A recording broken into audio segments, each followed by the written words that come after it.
What's up, y'all? Erroneous here, back with another Raid Shadow Legends video. Today's video, I will be pulling shards for this Summon Rush event going on for the Fusion Crocad, the Throat Ripper. Did I not push the right button there? That's interesting. Here it is. Okay, Crocad, currently at 30 fragments. Let me move myself out of the way, but you can also see it actually in the middle of the screen, so that's no big deal. So 30 out of 100 fragments currently, and I think I'm on track to get him with no problem. I did have to spend a bunch of gems, so I already utilized like 600 gems just to beat the first Dungeon Divers. Dungeon Divers is the worst thing ever. Like, I hate it with a passion. And they always end up with another Dungeon Divers in the middle, which is right after the first Dungeon Divers. And typically the second Dungeon Divers almost always recently has had an Immortal at the end, and it's in the middle. But people do tend to skip the middle Dungeon Divers, and it almost feels like they want you to try to utilize your resources to go for this because the Immortal Soulstone is very enticing, right? And then we still have the gear enhancement. Usually I can blow that out of the water every single time. That's not a big deal. And what I do recommend as well, if you're not aware of this, you probably are, but for the clan quest, there is a quest that does say to finish or come first or complete the entire event. If you can finish the entire event, you get the elite quest here. Let me see if I can find mine. Yeah, claim the reward for the last milestone in an event. And I did that through completing gear enhancement. It is one of the easier events to complete, so I always pick that during a fusion and can get the 350 coins no problem. So Summon Rush, what are we looking at for points needed? 3,200. Okay, so that's reasonable. That's actually really reasonable. That's typical. Sometimes it's 3,000, but they have bumped it up over time. You know, inflation over time, it happens naturally. But 3,200 points is really not that bad. So that's going to be 6 Sacred Shards for Summon Rush, because each Sacred Shard is worth 500 points if you're just joining into this game and starting out to play. Primal Shards are 200 points each, but I do personally recommend pulling Primals during a 2x Primal event. However, if you really wanted to get the Fusion, like I myself have pulled Primals many times, and that's because I just didn't have enough Sacreds or other shards to pull. So you could pull Primals. You can also pull Voids. They're 120 points each, but I also recommend pulling those during a 2x if you can help it. But of course, you know, not everybody can do that and save up this many shards, especially if you're early or mid game. So for me, I will be going for the full fragments. I'm going to try to get the full 110, or at the very least 105, depending on how the last Dungeon Divers goes, because I don't want to utilize all of my gems just for this fusion so I can complete it. I want to try to utilize some of those gems for farming Minotaur for masteries for a couple of my heroes. So yeah, that's going to be what I'm looking at for today. Probably just going to pull 6 Sacreds, maybe 7 actually, because the Immortal Soulstone is really nice. So I'll be stacking. Right now I've been stacking a lot of Soulstones because I've not been pulling them during the 2x's. Other than, actually they've only run like a couple times in a row now where it's Mortals for 2x. I don't recall if they had Immortals for 2x, or if it was just like an event for like a path event or something. I think it was for Balar the Lost, and you can pull Soulstones for them, but I did not pull. So yeah, so there's that. I'm gonna keep on saving up on these. I want to save the Eternals for as long as possible. Typically once, maybe twice a year, they do a 2x for Eternals, and it's typically at the end of the year. So I'm definitely going to save as many Eternals as possible and pull my Eternals during a 2x. If there's a 2x sooner, then I'll pull the Eternals then. All right, the other thing that's annoying me right now is a stupid red dot. They are going to try to fix this, hopefully in the next update, because the red dot makes it seem like there's something that has a red dot, but there's not. It's probably a bug with the leaderboards, I would assume, but who knows. All right, so as of right now on the account, this is my free-to-play account, by the way, if I didn't mention that earlier. I have 118 on the Ancients. I've been getting a ton of Ancients from Nightmare and Ultra Nightmare recently. I got 4 Ancients this morning from Nightmare and Ultra Nightmare, so that was really nice. Then we got Voids, 17 Voids. I've got 15 Primals, and I've got 9 Sacreds. We're going to be dipping into the Sacreds today. We're probably going to just pull 6. I really should just pull 6 and not worry about the Immortal, but I'm going to pull 7 just so I can get the Immortal. Just to keep in mind, you don't have to go for the Immortal. I'm just doing it because I want to stack as many Immortals as possible for a potential 2x in the future. I would like to have about 50 or 60 Immortals at some point where I can pull them during a really, really good event and get my best chances at the highest awakenings possible. Without further ado, let's get into this. I have pulled 9 sacreds. We could go all 7 sacreds with no legendary. That does happen, but let's see what happens. You never know. I did plug in, what's her name? Prisma? Prima? Preya? I don't know what this chick's called.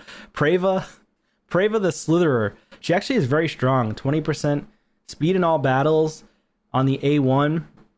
Attacks an enemy, transfers all debuffs from this champion to the target. This effect cannot be resisted if this champion is under 3 or more debuffs, which is very strong for the Nether Spider.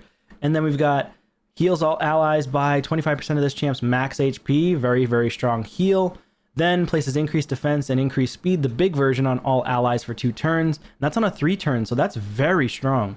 She's a great healer. She can be insane for Chimera and Hydra as well, just based on these 2 abilities alone. And she has a revives a single ally, 100% HP, so full HP, 50% turn meter, setting them up for another attack. So you want to use that on like your damage dealers if possible. And fully resets the cooldowns of all their skills. So for a damage dealer revive, this is very, very strong. And it is on a 4-turn cooldown. And then the passive at the start of this champ's turn transfers 1 debuff from each ally to this champion, will not transfer stun, sleep, freeze, provoke, fear, true fear, or petrification, or sheep debuffs, which I think that's kind of annoying. This effect cannot be resisted or blocked. If there are multiple champions on the team with this skill, only one will activate. I don't like that they did not allow for crowd control debuffs to be transferred from them, because you have a champion like Ancora who does that for your entire team for all debuffs that are CC. But any crowd control debuffs, Ancora does transfer onto herself. So I wish they did that with this champion as well. It does make her a little bit weaker in that sense. At the end of this champ's turn, fills the turn meter of all allies by 10%, an additional 2% for each debuff on this champion. If there are multiple champions on the team, with this skill, only one will activate. So the reason why I think that's so weak is that because in Arena, mostly people are using poisons right now. So soak up all of the debuffs from someone and maybe be in Stone Skin.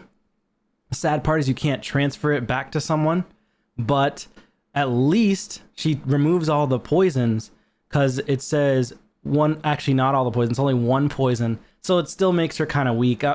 I'm thinking that she transfers all of them. No, she doesn't. Let me reread the kit here. Yeah, that's unfortunate. So she's still not insane. She can only soak up 1 poison from each ally, which is not strong enough for Arachnophobe, but it's decent. It's decent. I wish it was remove all. So they should give her a little bit of a buff here, in my opinion, either to the CC or to the removal of the non-CC debuffs. And if there are multiple champions on the team with skill, blah, blah, blah. Okay. So I do want her. She does have speed in all battles and everything. So she's still decent. She's just not as strong as I would have liked her to be. I wish she was a little bit stronger with the passive. So let's see what we've got here. We got an Alika. I think that'll bring my Alika to +3 or +2. This will be number 3. Here we go. Nope. Okay. Infernal Baroness with the double AoE skills. Not bad, but she's not insane. She's just decent. She can do really good in the faction wars. Steel Skull, old but gold hero here. He can put in some work in Cursed City, in faction wars, and in Clan Boss as well.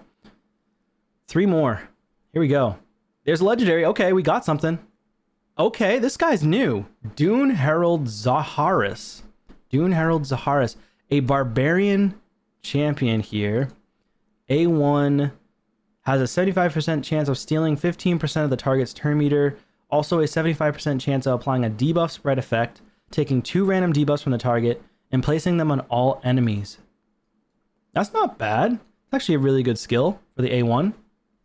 Attacks one enemy before attacking, has a 75% chance of stealing all buffs from the target, then applies a buff spread effect, taking all buffs from this champion and placing it on all allies.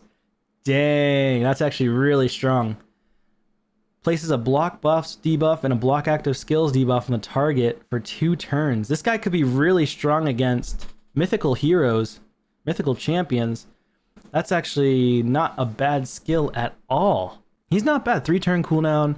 The issue will definitely be in regards to sheep, so he could get sheeped, and that's not good. Places an intercept stack on a target ally. Also places a block debuffs and a 30% increased speed on all allies for 2 turns.